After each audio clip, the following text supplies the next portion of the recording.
Hello friends, today in this session we are going to learn the most important and repeated building materials MCQ questions in various competitive exams like SSC JE, IS exam, GATE, ISRO and other exams.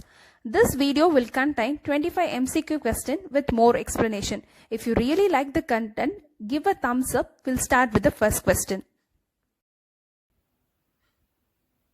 The first question is, if P is the standard consistency of cement, the amount of water used in conducting the initial setting time test on cement is. The question says, if P is the amount of water required to bring the cement to standard consistency, then 0.85 times of P amount of water is required to determine the initial setting time of cement. The answer is 0.85 P. The second question is, in what context the slump test is performed? This question is also a UPSC question. The slump test is performed based on the workability of concrete. The next question is, the standard size of a brick is 19 cm into 9 cm into 9 cm, whereas the nominal size of brick or the standard size of brick with the mortar is 20 cm into 10 cm into 10 cm.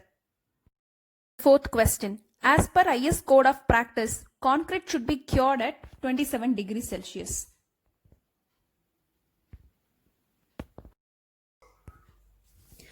The next question is, the specific gravity of commonly available ordinary Portland cement is 3.15. The sixth question is, as per specification, the initial setting time of ordinary Portland cement should not be less than. Before we look into the answer, we'll see a small hint. The initial setting time of ordinary Portland cement is 30 minutes, whereas the final setting time is 10 hours. For the quick setting cement, the initial time is 5 minutes and the final setting time is 30 minutes. From this, we know the initial setting time of ordinary Portland cement is 30 minutes. The next question is, the initial setting time of cement depends most on. This question has been repeated for more than 5 times in various competitive examinations. Now, let us look at the explanation. The tricalcium aluminate determines the initial setting time of the cement. The tricalcium silicate increases the strength of cement during a period of 14 to 28 days. And the dicalcium silicate determines the ultimate strength of the cement. From this, we know the initial setting time of cement depends most on the tricalcium aluminate. The modulus of elasticity E of concrete is given by, as per IS 456 1978, the modulus of elasticity is equal to 5700 root of FCK. But as per IS 456 2000, the modulus of elasticity is equal to 5000 root of FCK. The answer for this question according to IS 456 1978 is 5700 FCK. For 1 cubic meter of brick masonry, the number of modular brick needed is. This question has been repeated in ISRO exams also. The answer for this question is 500 to 550. Next, the bricks are burnt at a temperature range of 900 degrees Celsius to 1200 degrees Celsius. The temperature range in a cement kiln is 1300 to 1500 degrees Celsius. The next question is, what is the concrete sequence of the operation involved in the concrete production? We know the stages of concrete production is batching, mixing, handling, transportation, placement and the curing. Which one of the following aggregates gives the maximum strength in concrete? The answer is rounded aggregate. The rounded aggregate require less amount of water and cement paste of workability. The crust aggregates give concrete of higher compressive strength due to the development of stronger aggregate and mortar bond. The flaky aggregates reduces the workability appreciably because of a high ratio of surface area to volume. The irregular aggregates require more amount of water than rounded aggregates and give a strength lesser than the crusher aggregate.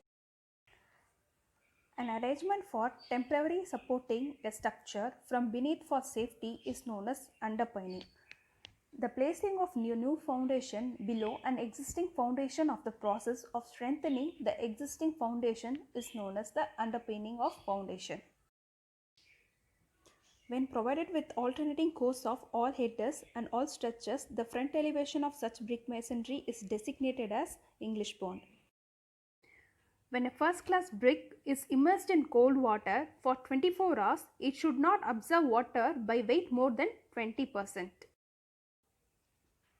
The crushing strength of a good building stone should be at least 100 MPa or 100 Newton per mm square. What is the approximate ratio of the strength of cement concrete at 7 days to that at 28 days curing? The strength of 7 days cement concrete is equal to 2 by 3 times or 0.65 times of 28 days strength of concrete. On which of the following is the working principle of concrete hammer for non-destructive test based on? The answer is rebound deflection. The rebound hammer test is employed to determine the strength of hardened existing concrete structure. The ultrasonic pulse velocity test compares the dynamic modulus of elasticity of samples of concrete. The ratio of direct tensile strength to that of modulus of rupture of concrete is. The ratio of tensile strength to modulus of rupture lies in the range of 0.48 to 0.63. Therefore, the answer for this question is 0.5. The similar type of question was asked in ISRO 2019. The ratio of flexural strength to the characteristic compressive strength of concrete for M25 grade concrete is, we know that flexural strength is equal to 0.7 root of FCK by characteristic strength of concrete FCK. The answer is 0.14.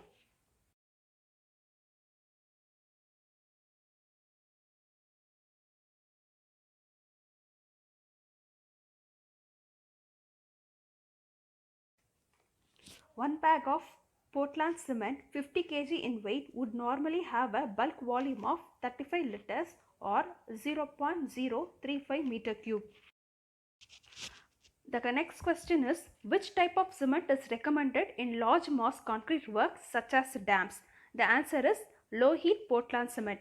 We have other type of cement also for the special cases, like air entraining Portland cement has a great resistance for frost attack. Low heat Portland cement is used for very large structures. Hydrophobic Portland cement has unfavorable conditions of humidity. Rapid hardening cement has high early strength, but it is not suitable for large masses of concrete. High alumina cement is used in chemical factories and mines. Blast furnace cement is used for mass concrete work. Quick setting cement is free from gypsum. The next question is, what is the range of fineness modulus of sand which is least suitable for making a good concrete? The fineness modulus of different sand suitable for making concrete are the fine sand 2.2 to 2.6, medium sand 2.6 to 2.9, coarse sand 2.9 to 3.2. Eddy sand which has fineness modulus greater than 3.2 is not suitable for concrete. So, the answer is 2.9 to 3.2. Now, this tabular column has the apparatus and the test done on cement and the concrete. The Lee-Charles apparatus is used to find the soundness and specific gravity on cement. The soundness test is used to determine the free lime content in cement. The Whitcat apparatus is used to find the final setting time of the cement and the consistency of the cement. When gypsum adds to the cement, it will increases the setting time of the cement. The slump cone test, compaction factor test, VB test, all the three tests is used to find the workability of concrete. The air permeability test or the Blaine's apparatus test and the sieve test together is used to find the fineness of cement. The fineness is calculated by the formula using area by mass or meter square by kg. The fineness is directly proportional to strength and it is also directly proportional to the shrinkage. The fineness is tested before the setting time of the cement. The Michaels compound lever apparatus and the bricks test used to find the tensile strength. The turbine meter test is used to find the specific surface area of cement. That's all for the today's session. This is the part 1 video of the series. In the next part, we will see the most repeated soil mechanics and foundation engineering questions. If you really like my effort of doing this series, show your support by clicking subscribe and like buttons. Thank you all and have a nice day.